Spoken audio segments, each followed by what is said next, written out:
આજે લોકસભા સામાન્ય ચૂંટણી 2024નું પરિણામ જાહેર થઈ રહ્યું છે. દેશમાં છેલ્લા 10 વર્ષથી સત્તા પર રહેલી ભારતીય જનતા પાર્ટી બહુમતી તરફ આગળ વધી રહી છે, જ્યારે બીજી તરફ વિપક્ષ કોંગ્રેસ પણ કાંટાની ટક્કર આપી રહી છે. આ તમામ બાબતો વચ્ચે ગુજરાતમાં ફરી એક વખત ભાજપ જંગી જીત સાથે આગળ ધપી રહી છે.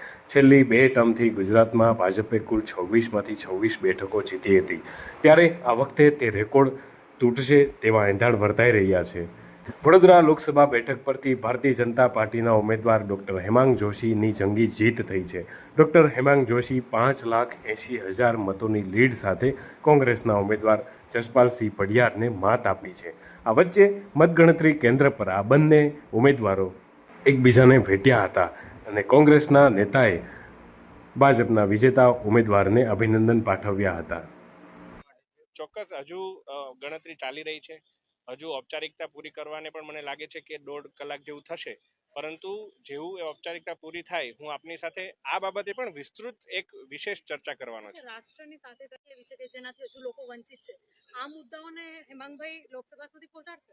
ચોક્કસપણે પહોંચાડીશ, કારણ કે 1 મહિનાની અંદર અમે જ્યારે પ્રચાર અર્થે ગયા ત્યારે એવું પણ થયું કે પ્રચાર અર્થે જવા સમયે અમને જનતાના એવા સૂચનો, એવી ટકોર પણ આવી કે અમે તમને મત તો આપવાના જ છીએ, પરંતુ અમારી આટલી માંગો છે, અમને આટલી તકલીફો છે.